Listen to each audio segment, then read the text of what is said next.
It's planting day. We're rolling back the tarp, we're amending the beds, and we're finally getting some seeds in the ground.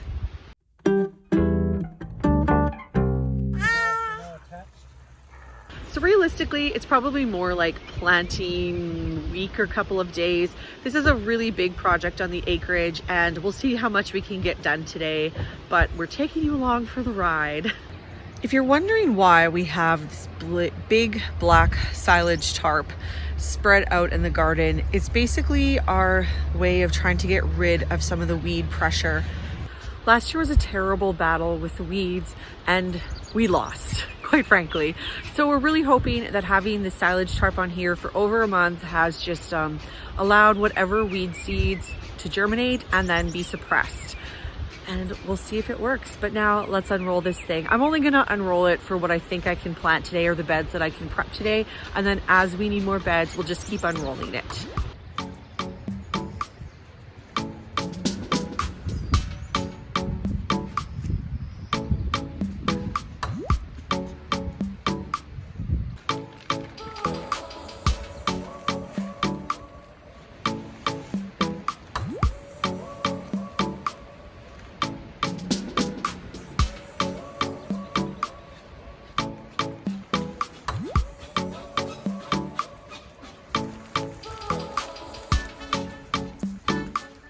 Let's take a look at it now that it's uncovered. Most of the weeds appear to have died. There's a few like these guys, but that won't be hard for me to pick up. And the other neat thing is that the wood chips that we used as pathways last year have almost all decomposed. This area over here is going to be more of a struggle, but we knew that going in. This used to be grass and raspberry patch. And as you can see, some of these canes still really want to be in there. Don't know if you can see it there, but whatever this is, salamander, newt, something, scared the crap out of me while I was weeding. One of the cool things as I'm weeding is you can actually see how the tarp burnt off the stuff that was trying to grow. So really cool, and the weeds are very easy to pull out, thankfully. Okay, I've got the beds mostly weeded. You'll see that there's some grass still at the back, but I have this tool called a garden claw, and it's just a lot faster and more efficient than me going at it by hand. So I think I'm gonna leave those areas for tomorrow, and I will bring my garden claw to the acreage then. Okay, let's get the wheelbarrow, because we've got a lot of loads of compost and wood chips to haul. Even though yesterday the girls were at daycare, it was still pretty slow going. The good news is the greenhouse is finished. The bad news is I only got one bed prepped for planting, but I guess we'll just keep plugging away and see what we can do. Another frustrating thing is that we can't bring a lot of plants at one time. Like, we probably have about 3 times this amount. So I guess more trips. In the greenhouse, Mike is going to start prepping the beds. So that means weeding the few weeds that are there, adding a lot of compost, some soil amendments, and then we also are going to use that weed suppressing fabric and burn holes through to plant everything. As for how we prep the beds, for each of these beds, it takes about 8 or 9 wheelbarrows full of compost, and it ends up probably being about 3 inches thick. Our beds are 40 feet long, they're 30 inches wide, and I'm just doing one bed at a time and seeing how much it takes me. Anything I don't do this year is just gonna have the black tarp on top of it, because we just simply can't keep up with all of the weeds here. Oh, also, so after I put the compost on it, I also give it a little sprinkle with earth medicine. We also brought some stuff that'll help the soil retain its moisture. We have very sandy soil here, and the moisture just doesn't hold, so we're working really hard to improve our soil. This first row here is going to be for flowers. I'm going to plant my dahlia tubers. I don't know what any of these are. I got a bunch of dahlia tubers last year, but because I was still recovering from my C-section and I didn't do all of my digging out of the dahlias, they didn't get named.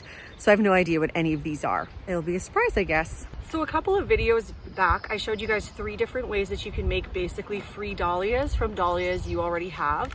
And these are the cuttings that I did in this video. And I'm so excited to plant them and see how the roots have turned out. All right, here we go, moment of truth. Oh Oh, this one did not get a very good root at all. Let's see if they're all this bad. Well, this one did a little bit better. Eek. This one's probably the most successful. So I'm actually kind of surprised by how little those roots are, because I have other dahlia cuttings that I took that have way more substantial roots. I'm just going to put the picture right here for you, and you can see they're way better than the ones I showed. But I'm going to plant them anyway, and they do have baby roots, so hopefully they'll still work out.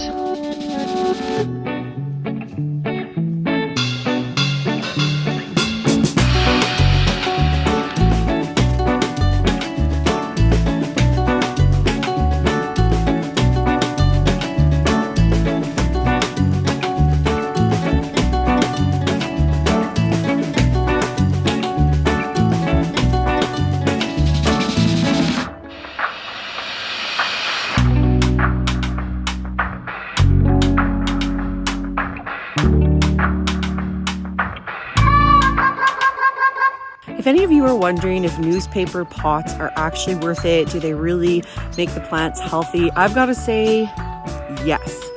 Look at those roots that are growing out of there. And like these celery plants that I did with them are probably the healthiest celery plants that I've ever done. Same thing with my tomatoes. Any of the tomatoes that spent the last couple of weeks of their life in the newspaper pots look fantastic. Any of the ones that were just in the seed trays, they still did well, but not as well as the ones with the newspaper pots. Like, look how healthy this celery looks in these newspaper pot starts. I'll put the link to the video I did about the newspaper pots up for you, and I'll also link to it in the description if you want to check it out.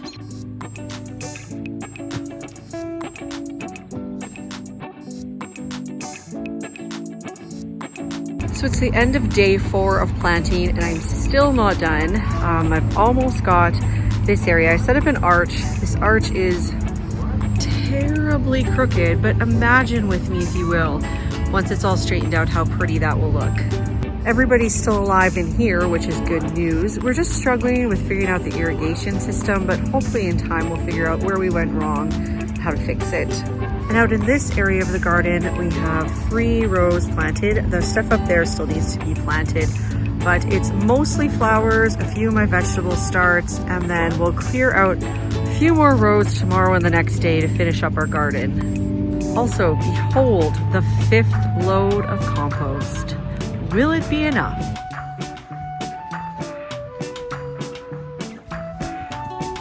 Hi guys. So today it's about the 5th day of planting out at the acreage, and all that's left is some corn and some beets. And then I'm gonna go through all my starts and sort of anything that still looks good, I'm just gonna plop in the ground, and then I'm calling it done. We were so busy putting together the beds and trying to get everything all set up that I didn't get my beets and spinach planted. Beets and spinach are more cool weather crops, but sometimes you just don't have a choice. So I'm still gonna plant them. I'm gonna try anyway. And you know what, if they fail, they fail. I'll just plant another sowing in about a month for fall planting. And yes, you heard that right. When you live in a short growing season, your fall planting actually starts happening in late June and early July. It's crazy.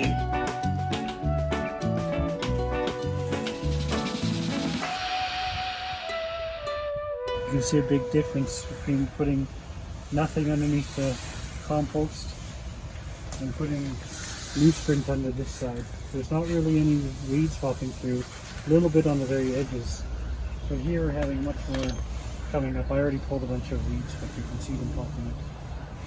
We had a nice storm and a good rain last night, and it just perked up everything. And it's so beautiful out here this morning. This lettuce is looking considerably more sad than when I planted it, but I think that rain really helped, and it's gonna pull through.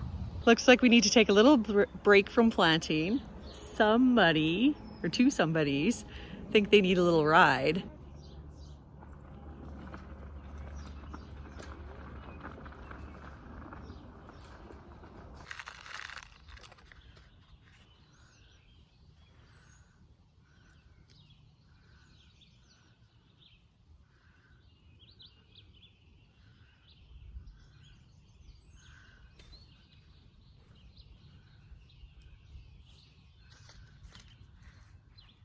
And the planting is finally done. It feels so good to have everything in the ground. It's definitely a little bit later than I would have liked, but we made it. So if you also live in a cold climate and a short growing season, make sure that you hit that like and subscribe button. Also follow me on Facebook and Instagram, where I show what I'm doing exactly in real time every single day, and you'll know exactly what to do in your garden then too as well. All right, we'll see you in the next one. Bye-bye. Are you getting rained on? You gotta come inside, Nugget.